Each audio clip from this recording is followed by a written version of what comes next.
Welcome to the Wise Doula podcast.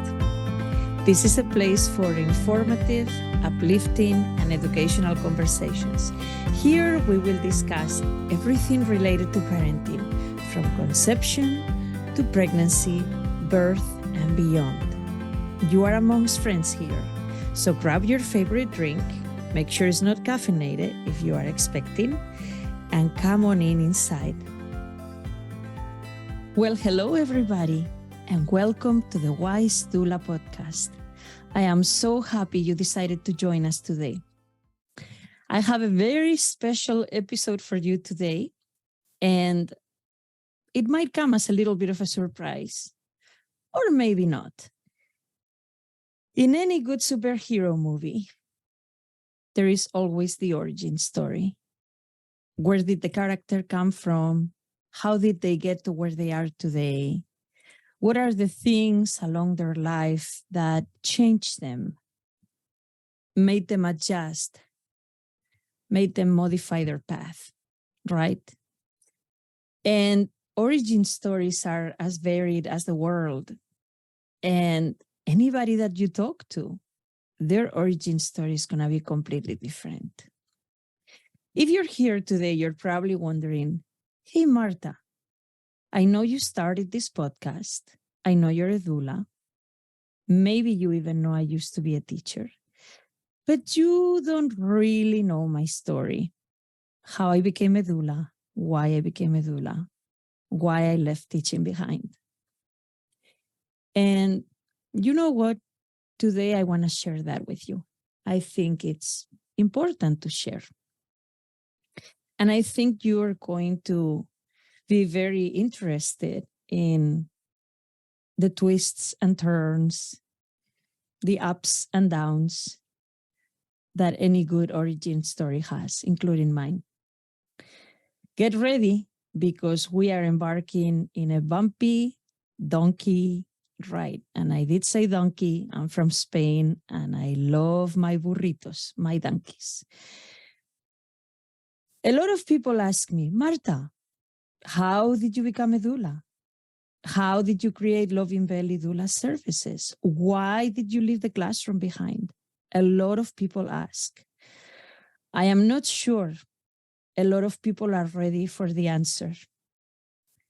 Once the answer comes, sometimes they are like, I don't know what to say. Maybe I shouldn't have asked. I'm so sorry.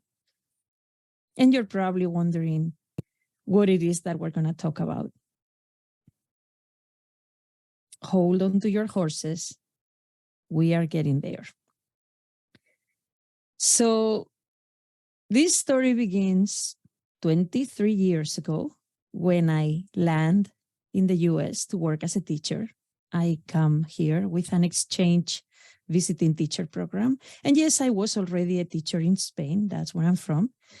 But, there is this visiting teacher program, and I think it's amazing. So I come here, I'm 25 years old, and I'm super excited.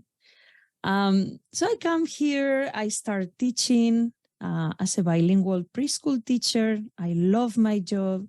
I'm surrounded by little kids. I'm surrounded by young families, pregnant families, and I am absolutely devoted to my classroom, okay? I love teaching. I love early childhood. To this day, I love teaching and early childhood.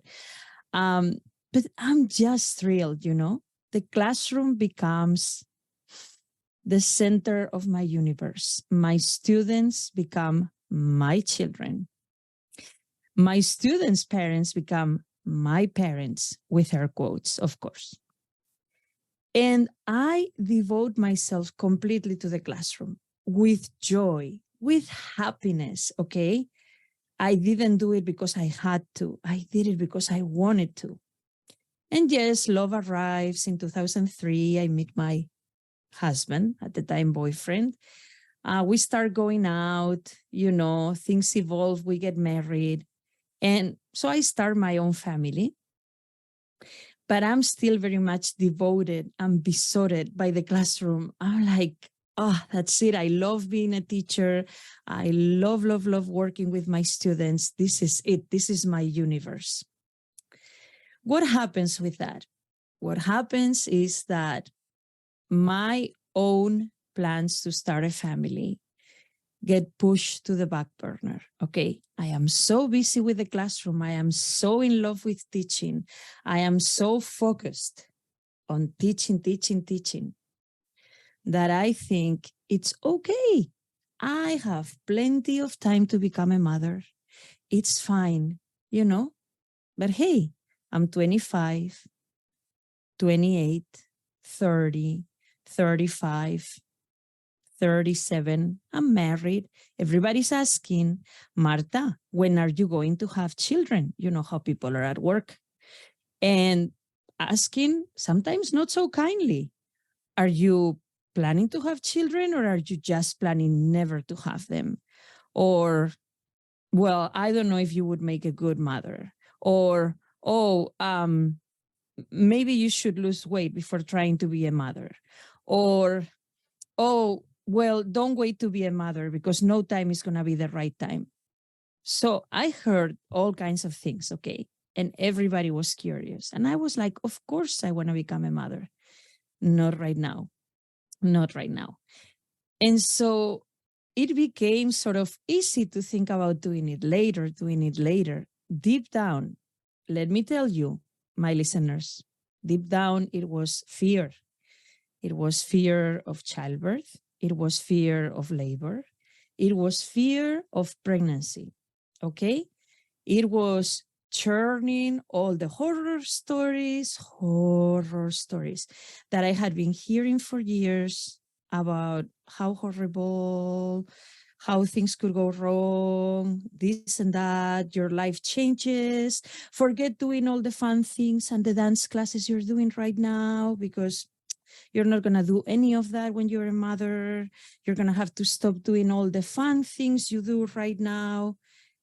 All the horror stories. So deep down, there was a lot of fear. There was also fear of changes in our relationship, fear of not being quite ready.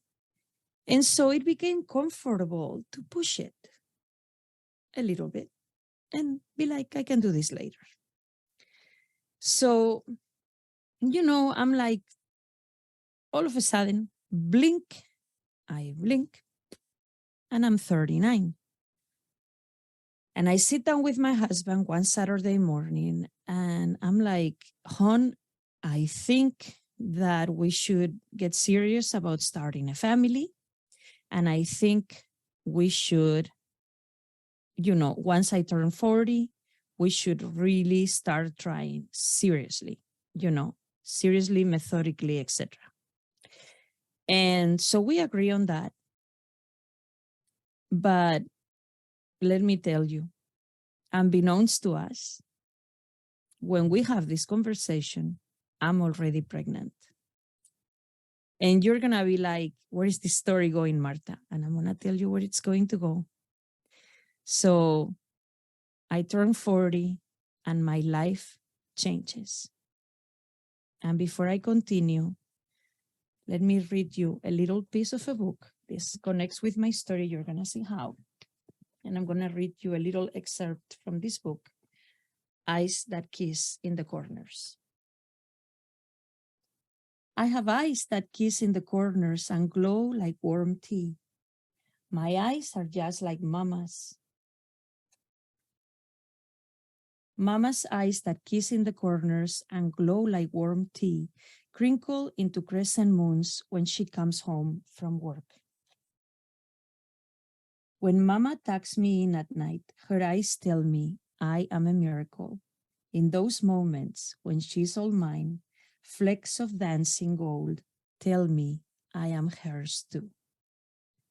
That's a little excerpt from Eyes That Kiss in the Corners by Joanna Ho. Why did I read that book? It's going to make sense in a second. So, like I told you, right, when we had that conversation, unbeknownst to us, we were already pregnant.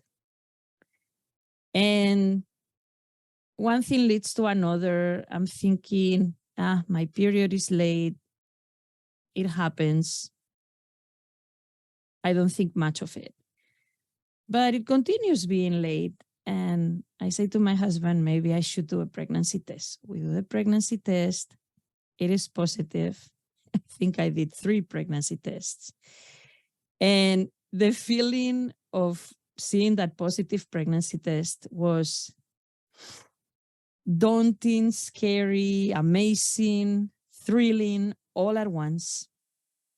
And I'm calling the clinic. I'm asking about appointments and stuff. And I'm hearing myself say those words. I just did a pregnancy test. I found out I'm pregnant. And it feels like somebody else is saying those words, okay? It doesn't feel like they're coming from my mouth. It feels like they're coming from like outer space. Really unique experience. So slowly, I get into the flow of things. So worried. What can I eat? What can I not eat? What can I drink? Can I take Tylenol? Can I take Advil? I'm calling the clinic all the time. And, you get pregnant. Let me tell you, if you've never been pregnant, you get pregnant, you start making all the plans in the world. You are already at 9 months with that baby in your arms. If you're a religious person like we are, you're already thinking baptism, first communion, everything. You are making plans for your baby, when you're going to travel home to see your parents and your sister, your brother-in-law, when you're going to give them the news, how you're going to give them the news. Everything is happening in your head at the same time, like 55 tabs open on your computer, okay? And it's a little bit scary and a little bit thrilling and a little bit exciting, everything happening at the same time. So all of those things are going through my mind. And I'm super excited, I'm thinking in the fall, I'll be on maternity leave. I won't be teaching, Wow. Okay, let's do this. Little by little, I get used to the notion that I'm pregnant, and I get used to the notion of this is what I can do, what I cannot do, what I can eat, what I can't. And things are going well. Things are going fairly well, I'm flowing with it a lot more. But then I have a dream that something is not quite right. And in my dream, one of my best friends, who has at this point gone through losses herself, is listening to a piece of paper. This is how bizarre dreams are. And telling me there is no heartbeat, right? So it's like an ultrasound, and she's telling me there is no heartbeat. And I wake up and I think, what a strange dream. I tell my husband says, don't worry about it. It's just a dream. But was it just a dream? We're going to talk about that. So at this point in the story, if pregnancy loss, perinatal loss is a trigger for you, I want to tell you that we're going to discuss that, okay? So if that's a trigger for you, if that's a sensitive, difficult topic, of course, you are welcome to step away, pause, continue listening at a different time, whatever you need to do to safeguard your emotions, okay? I want to be clear on that.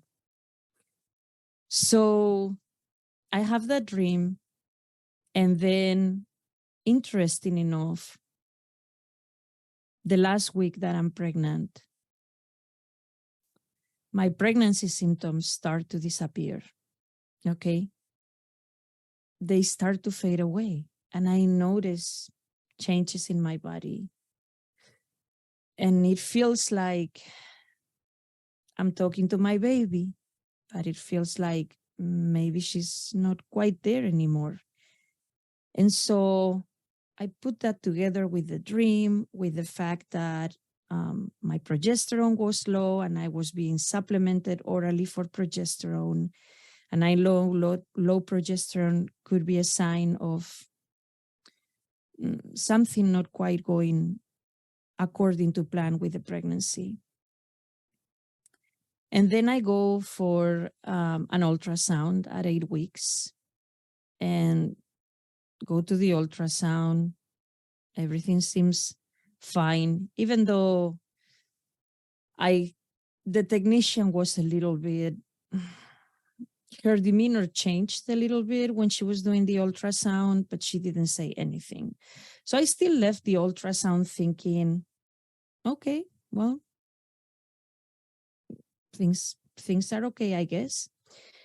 And the day after the ultrasound, you guys, I'm teaching preschool at the time, okay?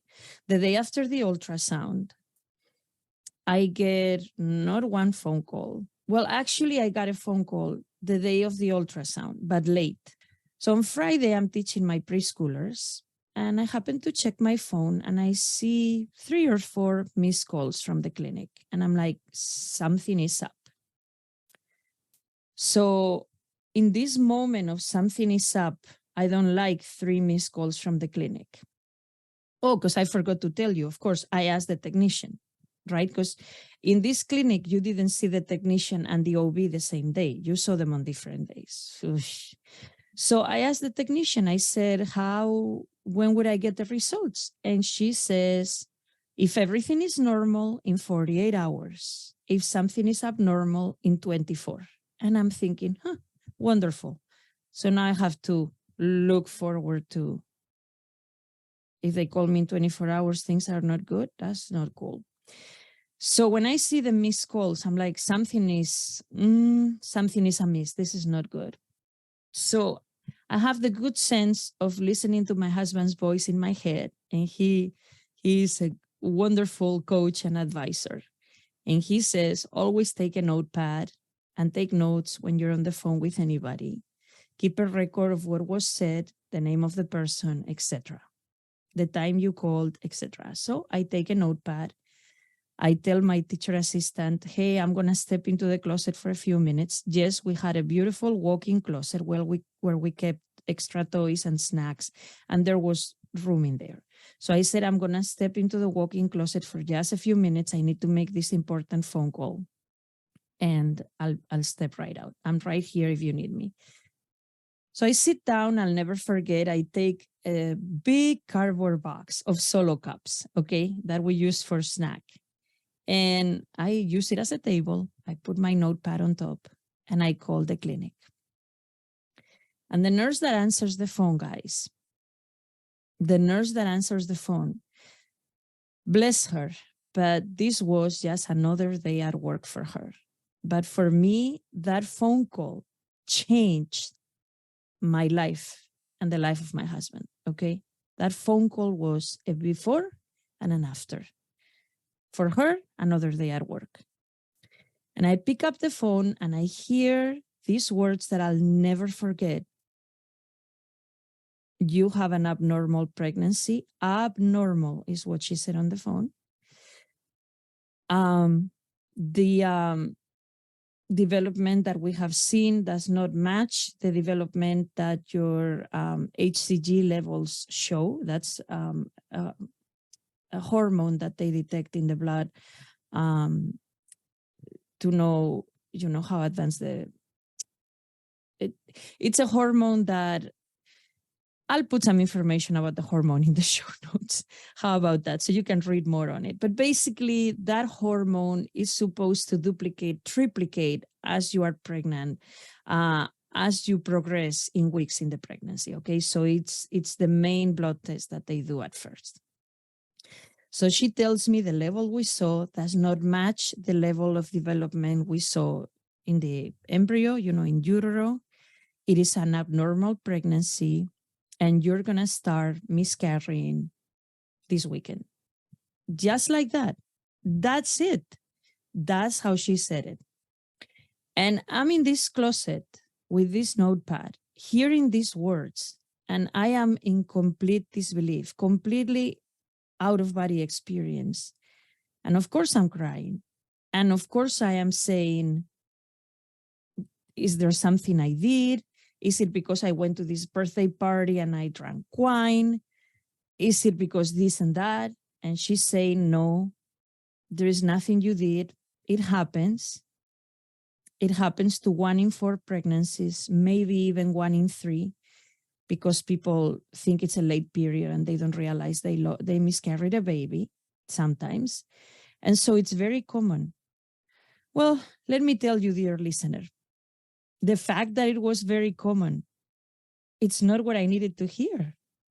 The fact that it was very common did not take away from the absolute wrecking pain that I felt in that closet, okay? The absolute mess of hearing you're still pregnant, but you're not going to be pregnant much longer. And guess what? Switch off the lights, turn off the Ferris wheel, turn everything off, because today you're pregnant and tomorrow you're not. Pretty much like that. And I'm crying and I don't know what to do. I go to the school office, my secretary, an angel, consoles me, helps me. I call my husband. My coordinator, another angel, comes. She had a meeting with my principal and she's like, I'm going to find you a substitute for the afternoon. Please go home, take care of yourself. She gives me a hug. She tells me she's sorry. And all I'm feeling at this time, guys, all I'm feeling is broken. Like, how come I couldn't fulfill what I was supposed to do? I couldn't take care of my baby the way I was supposed to take care of my baby. And that is absolutely heart-wrenching. So my husband comes, he picks me up. He has bronchitis, of course. I mean, he's super sick. That's also the weekend that we get a massive snowstorm, because at the time we didn't live in Florida, we lived in Chicago. So we get a massive snowstorm with like lots of snow outside and like, you know, a mess. He's miserable because he's sick. I'm miserable because I don't even know what's happening. I'm completely confused. Some of my friends are asking me if I'm going to get a DNC, which is dilation and curettage, which is a medical procedure to, remove or to clean the uterus after a miscarriage. It's not looking like that, but I'm not quite sure because the communication with the clinic is not the best. I actually have to fight them to give me an appointment because the OB that they had assigned me didn't even think I needed to have an appointment. Her only saving grace is that instead of having me go through surgery, she allows me to do what it's called an expectant management of miscarriage, which is what I did at home. And that was an experience that, I can't put it into words. It's extremely hard. And I want to say that maybe perinatal loss has touched you or your family. And maybe you have fallen into the trap of, oh, well, it was a first trimester loss. It's not that bad. Oh, well, it was early. You didn't have time to attach to the baby. Oh, well, you can have more children. Oh, well. Let me tell you, all of those platitudes are fake and they mean nothing, because the amount of love you feel for your baby is not determined by the amount of weeks pregnant you are. It's not. Now, if you're a person that unfortunately has gone through several losses, you might compare. You might say, my third trimester loss hit me different than my second trimester loss. Of course, that's a valid experience. But let me tell you one thing we don't do in the perinatal loss world. We don't discount anybody's grief. And we don't tell anybody that their grief is less important because their baby was only a few weeks old. So here I am at home. The OB finally agrees to see me. That experience, she's very matter of fact. She's very like cold, cut, dry. And all I want is somebody to comfort me. Okay. And there is no comforting actually, but I just want comforting. I just want a doctor that is caring, that says, I am sorry for your loss. Yes, I understand the changes in your body. This is what's going to happen. This is what you can expect about your period returning. This is what the postpartum is going to feel like. Because let me tell you, my friends, there is postpartum after pregnancy loss. Absolutely. And don't let anybody tell you otherwise. Okay. However far along you were, your body's going to go through the postpartum. And if you go through your miscarriage at home, your body's going to go through labor too. I know that sounds kind of like for real, for real. Okay. For real. And if you want to ask me more about that, I'm happy to answer any questions. So you let me know in the comments. But basically, don't let anybody tell you otherwise. There is postpartum after loss. And if you miscarry at home, there is labor as well. Or if you have to have surgery in the hospital, depending on how far along you are, sometimes they will induce the labor as well. So there is labor there too. So, I'm going through this week where it's a very out of body experience, okay? It's like somebody telling you, turn on the light, turn off the light. Today you're pregnant, tomorrow you're not.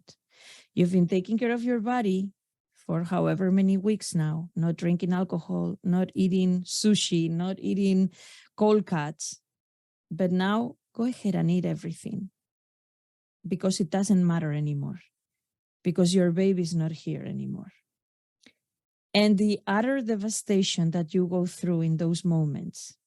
And like I said, listen, every experience is different. So I'm not going to sit here and tell you that every person that loses a baby at 8 weeks or in the first trimester or the second or the third is going to have the same experience. I can only speak to my experience, okay? And it's rough. Like I said, I go to the doctor. She's very cut and dry. It's very tough. I go back home.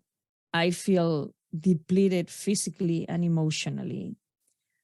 I'm thinking about going back to work the following week, and I don't even know how I'm going to muster up courage to do that, but I do that. And then my beautiful principal, when I return, he sees me making photocopies. I'll never forget. And he comes and thanks me. And he says, I am so sorry for your loss. I know what you've gone through. And I thank you for being here because I know you probably want to be home. But I thank you for being here and taking care of the students. And that, my listeners, that felt like $1,000,000, okay? That caring, compassionate attitude from my principal, that was amazing. And I go back to work. So, yeah, my miscarriage happens at home. I have to go back to the clinic to do another blood drawn to see that my hormone levels, my HCG levels have gone down. And, it's just, there is a lot of tears, a lot of crying. And I go back to work to, imagine this, to a preschool classroom with lots of 3s and 4s, where I'm looking at my students and I'm seeing our daughter represented in each and every one of them. And I'm realizing that I will not see her turn 3 or 4 and start preschool. I will not, because she's not here. She's in heaven. And that hurts. On top of that, my coworker next door is pregnant. She is about to give birth. In fact, the day I miscarried at home is the day I was supposed to attend her baby shower, had her gifts ready and everything. So I'm going to work. She is about to give birth, and all the parents are bringing her gifts at the door, little socks, little things for the baby and asking her how she's doing. And I am listening to all these things when my own body is going through the postpartum period without a baby. And you know what?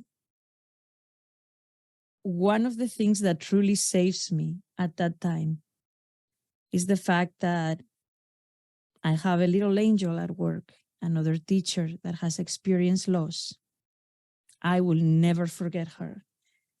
And she comes to me and she says, Marta, I know what has happened to you. I want you to know my classroom door is always open. Just make sure to come before the kids get here or after.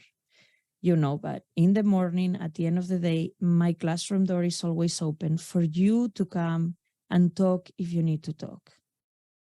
And I say thank you. At this point, I think maybe I'm not going to need it.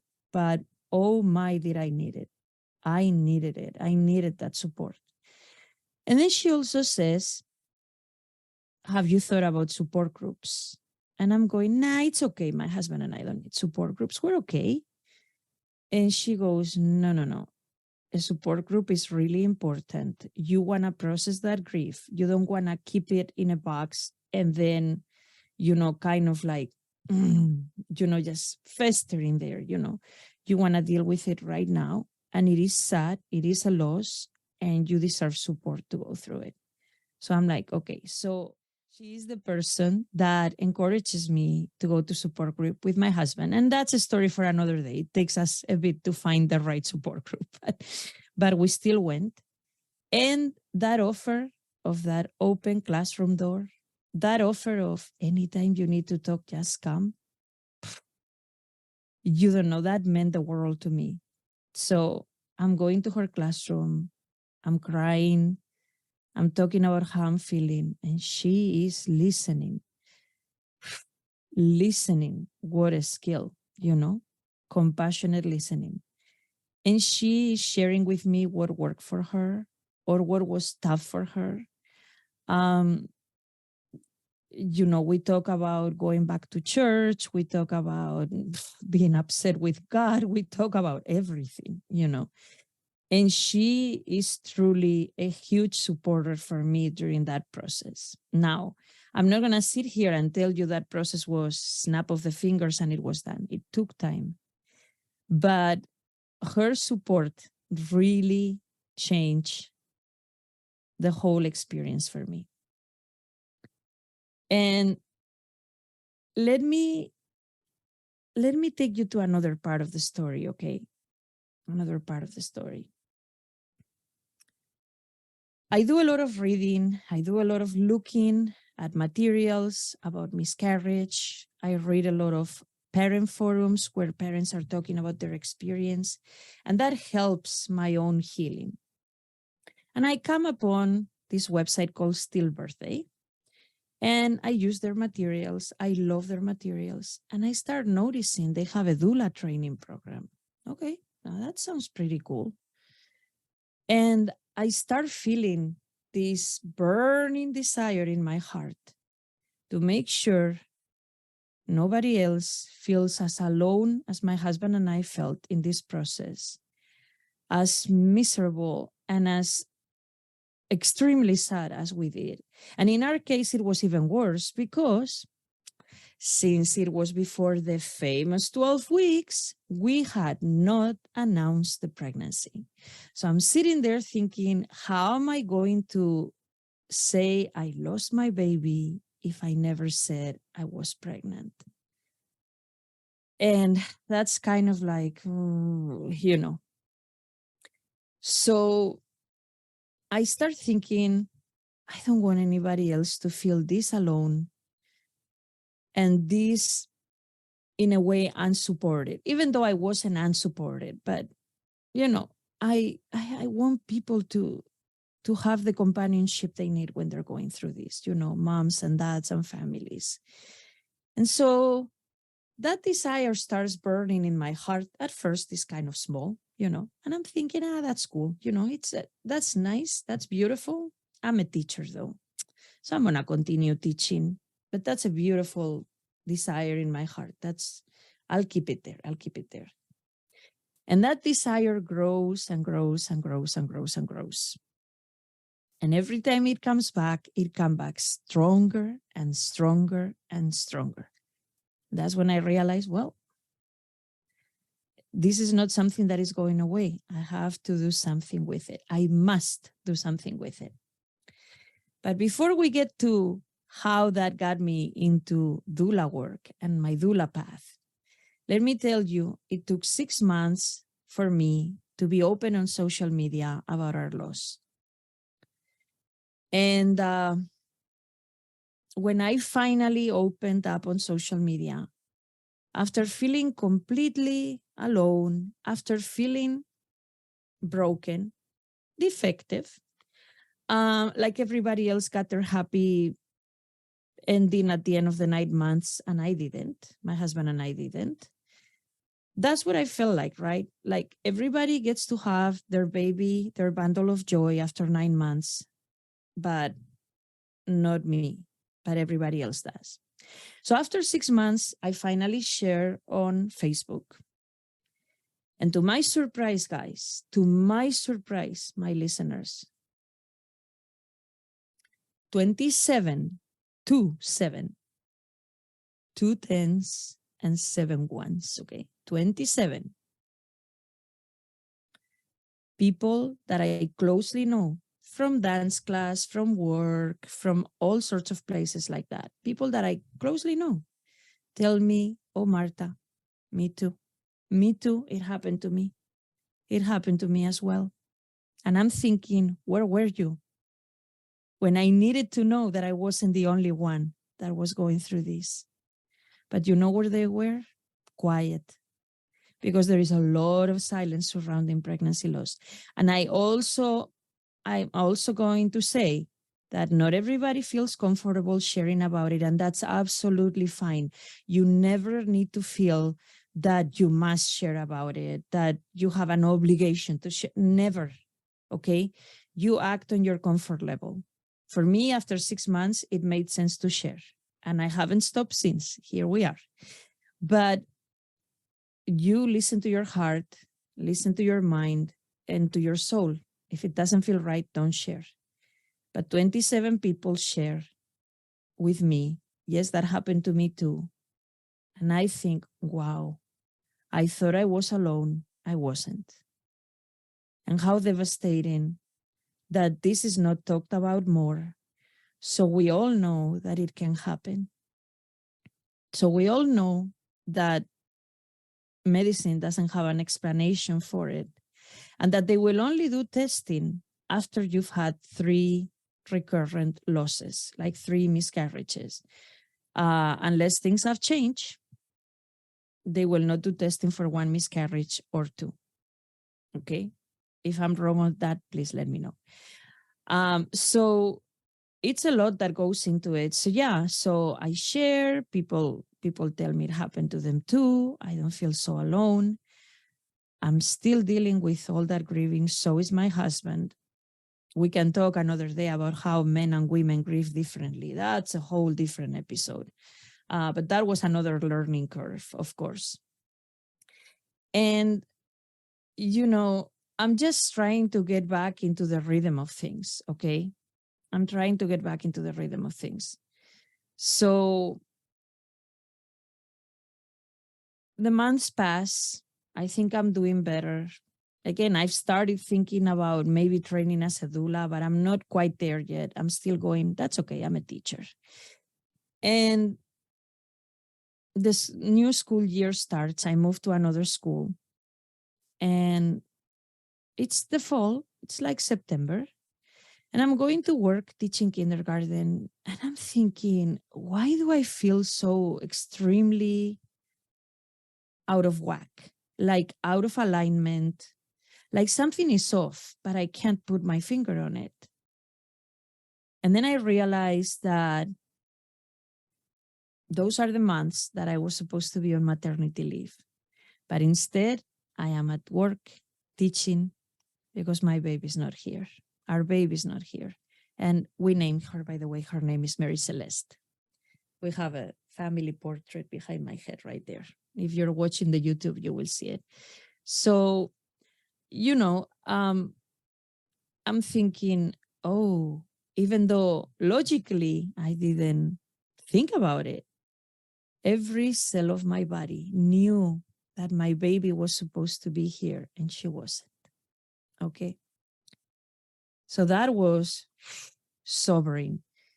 And yet again, in this building, I'm surrounded by young teachers having babies.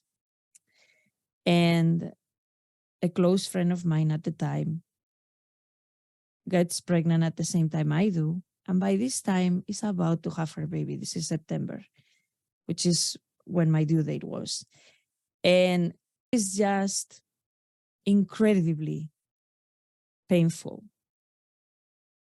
to see her and hear her plans and everything for when the baby comes. And you know what? When your grief is so recent and is so raw, whew, it's like poking into a wound that is open and is fresh. And it's like people are not trying to poke, okay? That's not what I'm saying. But when they talk about their plans for the baby, when they talk about their plans for the birth, it's like going like this and poking. And it hurts so bad. We still want to be happy for them, but boy, does it hurt. And so I do my best. I keep going, concentrating on work. Yes, we're still going to support group. And one day the mail comes and I had signed up for baby goodies and gifts and stuff through the prenatal clothing store. And one day I opened my mailbox to find a box of formula with 2 large cans of formula and about 12 single packets. Okay. So a lot of like expensive. Okay. I think it might have been, no, I'm not sure about the brand. I'm not going to say the brand. I'm not sure. Anyway, this whole thing of formula arrives and there is a little booklet that explains the color. Please don't be grossed out. Don't be grossed out because we're going to talk about a lot of stuff like this this podcast. So please don't be grossed out. But it talks about the color of poop for a newborn, how the poop changes in color, and what kind of poop you can expect from a formula-fed baby, etc., etc. Has this beautiful brochure. And we're driving somewhere and that box is sitting on my lap and I am just sobbing. Okay, I am just crying looking at this formula. And I kind of want to keep it, but it doesn't make sense. I want to throw it away, but I don't want to do that. So eventually I take it to work and I give it to a teacher that had just had a baby. And then that sparks a conversation with 2 other teachers. Oh, are you pregnant? I thought you were pregnant. No, I'm not pregnant. I lost my baby. And that's probably one of the first times I talk about it. So life continues. I do my best to just go back to normal life if there is normal after pregnancy loss, which there isn't. It's a new life, it's a new season of life. So I go back to my teaching. I keep going, oh yeah, that's nice. That desire in my heart to become a doula. Yeah, that's cool. I'll do that. But yeah, I'm still teaching, it's okay. It's okay. I'm gonna retire from teaching because that's what I love. I'm a teacher, so I'm gonna be teaching until I retire. Yeah, that desire is nice, but maybe I'll do it on the side. And so time passes. Yeah, our loss was in 2015, January 31st, 2015. Yeah, and my mom's birthday was the day before. I had planned to announce the pregnancy to them. Actually, when I called my mom for her birthday, I was crying on the phone. There was a lot. It was a lot. So time passes. I continue teaching. And like I told you before, this desire in my heart, it's not getting any smaller. It's actually getting bigger and bigger and bigger. And I'm thinking, I can no longer ignore it. I have to listen to it. What am I going to do with this? So after going to more support groups, helping other moms going through loss here and there, learning more about grief, learning more about loss, 2017 comes and I say to my husband, I think it's time. I think I am going to train as a bereavement doula. And so in January of 2018, I start my training with Stillbirth Day, which you can do to this day. It's still open and it's a beautiful training. And back in 2018, before the pandemic, this training was online, which a lot of people were like, online is not as good as in person. The funny thing is that, or sad, that after the pandemic, nobody says that anymore because everybody that trained during the pandemic had to train virtually. So now nobody complains about virtual trainings, but back then, yeah. Beautiful training, very comprehensive, loved it, you know? And I'm thinking, okay, I'll do bereavement. That's all I want to do. But throughout the training, our teacher, our mentor is telling us how important it is to do happy births and work with perinatal loss so we can see both sides of a coin. So I start understanding why it's important to do both. And I'm like, okay, absolutely. I'll do birth, I'll do bereavement. I still don't quite know how I'm going to put that together with my teaching because teaching is pretty full time. I mean, it is full time, but it's like full time and a half. But I'm like, yeah, this is good. This is good. So I'm completely committed to my training. I complete the training. It takes me a few extra months. That's fine.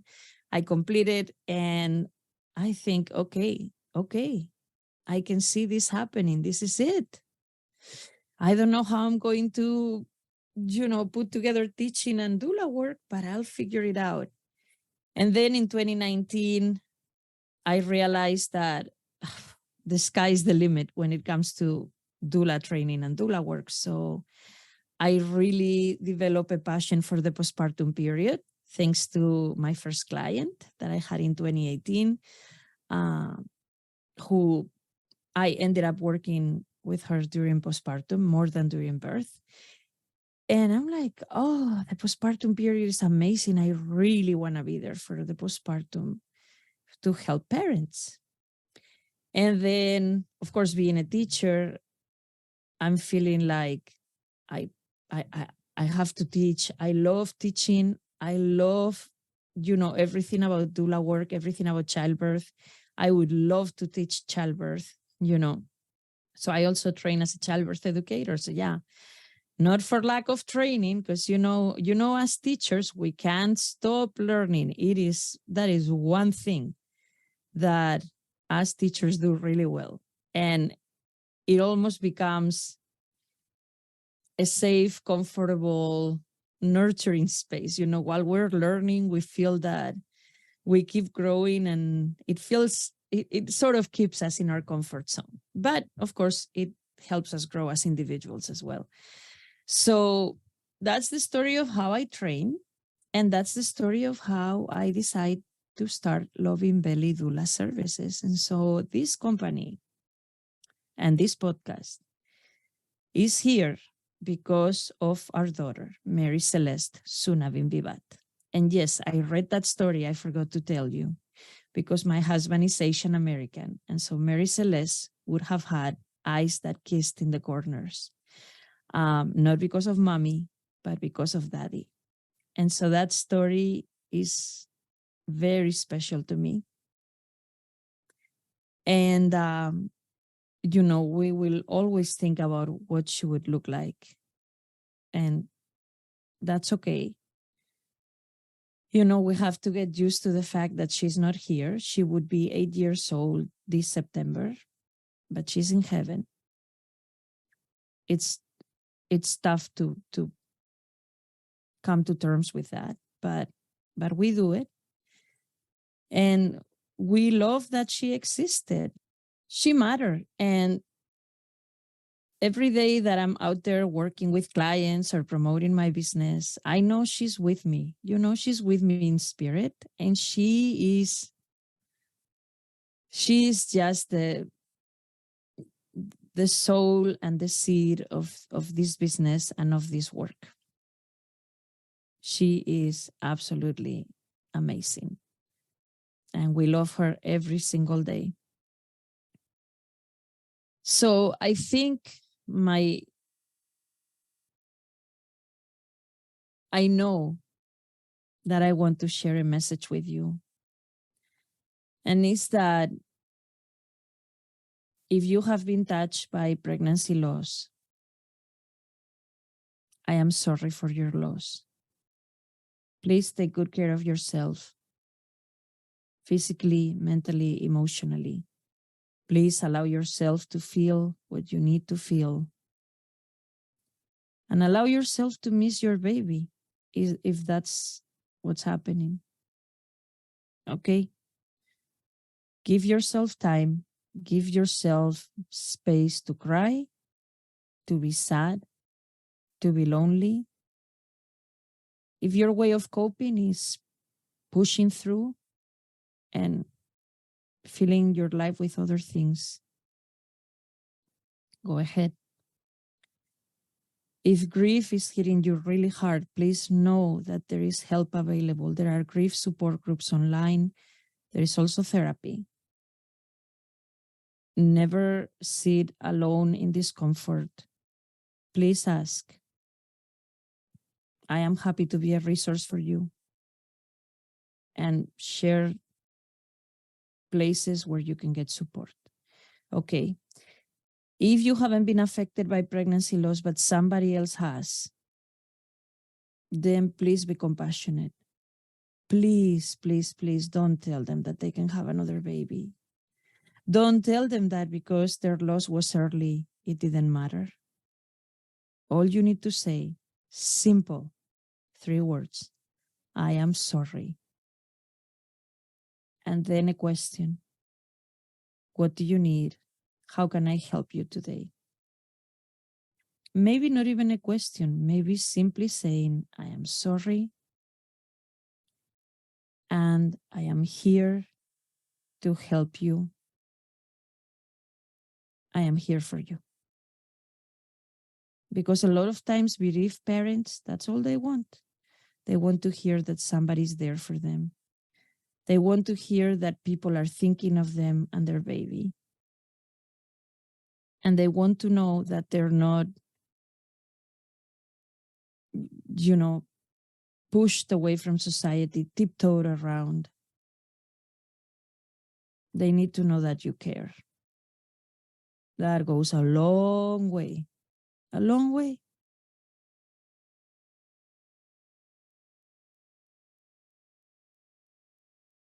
In my case, in our case, that perinatal loss hit us when I was about to turn 40. No, I take it back. I had already turned 40.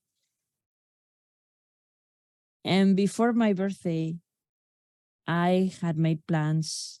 See, my birthday is at the end of December, right? So I had made plans to celebrate at the end of January because at the end of December, everybody was on vacation. My friends were all out of town. So I thought at the end of January, I'll have a big soiree, celebrate my 40th. It's going to be amazing. But when I turned 40 and the end of January came, guess what? No balloons, no cake. I don't even think I blew my candles. No desire to celebrate anything. Because at that time, we were about despair and devastation and sadness. And the first time we celebrated anything was at the end of February when it was my husband's birthday. And when I look at those pictures, I was there because I wanted to celebrate his birthday with friends, but I wasn't really there. And the 40th birthday almost feels like an invisible birthday. That's what it feels like. Like poof, and it went up in smoke. Now, you might think a birthday is not that big of a deal. It's not, but you know, there was a lot going on that year. My 40th birthday, my sister getting married in Spain that summer, and it was tough. There is no way I can describe grief to you. And again, grief feels different for different people. So it's hard to describe, but it was really tough. That desire that started in my heart to help other families, I knew it came from above. Listen, if you're not a believer, by all means, call it the universe. I'm going to call it God. And so I know that that's where that seed was planted. It came from above, you know. And I love how from something that was so hard and difficult, and let me tell you, it's difficult to this day, something beautiful came, a mission, a new path to help families, young children, babies. I thought I was going to be a teacher until the day I retired, and I was okay with that. I was okay with that for the most part. We can talk about that in another episode, of course. But it was absolutely incredible how our daughter's life, even though it was short, Mary Celeste, how her life meant so much and continues meaning so much. So today, every day, it is my mission to walk the journey of fertility, pregnancy, birth, postpartum with families. And that journey is important no matter how many weeks or months it lasts. Everybody deserves compassionate, nurturing, loving care, regardless of how long their pregnancy goes. And so here we are. Here we are happily serving families and always committed to talking about perinatal loss.